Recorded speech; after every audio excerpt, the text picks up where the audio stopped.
In Jordan, demand continues to outstrip supply by over 60%. Water meters have been installed, so people and industry pay for the quantity of water they consume. This encourages people to value water as a commodity, much like oil or gas. An awareness campaign reinforces the precious nature of water. The challenge for a would-be eco-city is not just conserving the supply, but also the quality. The 16 million people living in Cairo depend on the Nile, yet its waters are subject to untreated sewage and industrial effluents. We are trying to save water. So we don't have the stress like other countries, but we have a shortage of water. And we are trying to save the Nile, or the quality of the water in the Nile. But our main concern is the industrial waste. Water testing and monitoring is essential to ensure the health of the river systems. Before 2001, 100 million cubic meters of untreated industrial waste were dumped into the Nile each year, according to government figures.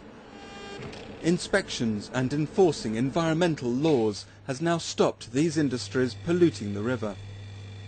Jordan has just opened a new water treatment plant, but recognises there's still a long way to go. The Zaka River has greatly suffered from domestic and industrial pollution, in stretches appearing little more than an open sewer. The biodiversity of the river crashed. We used to go down to the river to play in the water, to swim and splash water on each other.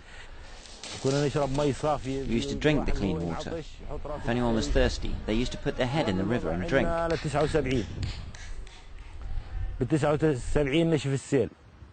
in 1979 the river dried up. Once the river dried, they filled it with sewage, and after that life became impossible. If treated, wastewater can be a valuable resource. Currently, the majority of Jordan's potable water goes to agriculture. We're still trying to efficiently manage our water. Amman has lots of demand. Still, it is not compared to the agricultural demand. More than 65% of our water in Jordan is used for agriculture.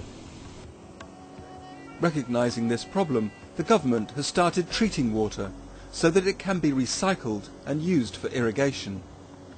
This is increasing the water for agriculture and relieving the pressure on the potable water supply for the city. Water treatment will also improve the overall quality of watercourses downstream of the cities. The bad situation continued until this year. Now the river is becoming cleaner. Even the algae is returning, and we have noticed some frogs.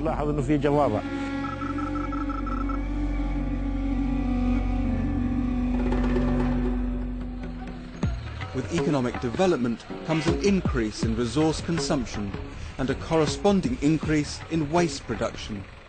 Municipalities can spend as much as 30% of their budget on waste disposal. We are working on management of the solid waste with landfill, safe landfill or safe dumping area. We are working with a lot of companies, private companies, for collecting and management of solid waste. But we have a problem because of the increasing of the population. Up to 95% of rubbish is thrown into open dumps, which can render land unusable and endanger human health. The leachate from the rubbish can contaminate water sources. By lining the landfill, the liquid leachate can be collected, treated, and then used for irrigating crops. The breakdown of the organic matter produces methane, a gas 20 times more potent than carbon dioxide as a greenhouse gas. This gas can be harnessed and used as a fuel to produce electricity. This also has potential to benefit from the clean development mechanism. In Amman, over 2 million kilograms of waste are produced daily. But the mountains of rubbish can be put to good use.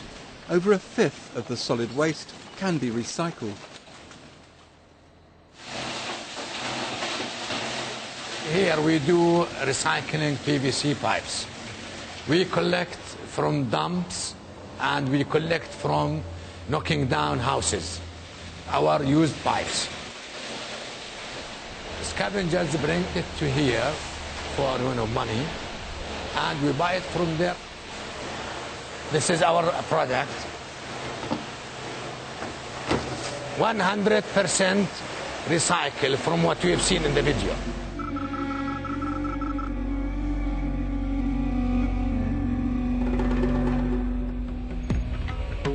Over 90% of air pollution in cities is attributed to vehicle emissions. Congestion from traffic is stifling movement in many of the world's cities. The population is increasing, the cars are increasing, the way we live is different than before. A lot of new demand is being created by more business and vibrant environment, and it could create a lot of new demand on transit. We have a problem in this city of total dependence on the car, which is not right for a sustainable city. The way we should tackle that actually is to drive people towards public transit. And in order to do that, you have to put a lot of investment in the city, and you have to have a long-range program. Now we have more than 1.5 million cars in Greater Cairo moving all the time. Some of them, or most of them, are old, and they're older than 20 years. And the main source of pollution, we have it from public transportation and the taxis. Improving public transport using alternative fuels and travelling by different modes of transport can help reduce our reliance on cars. So we are working with the public transportation to convert them or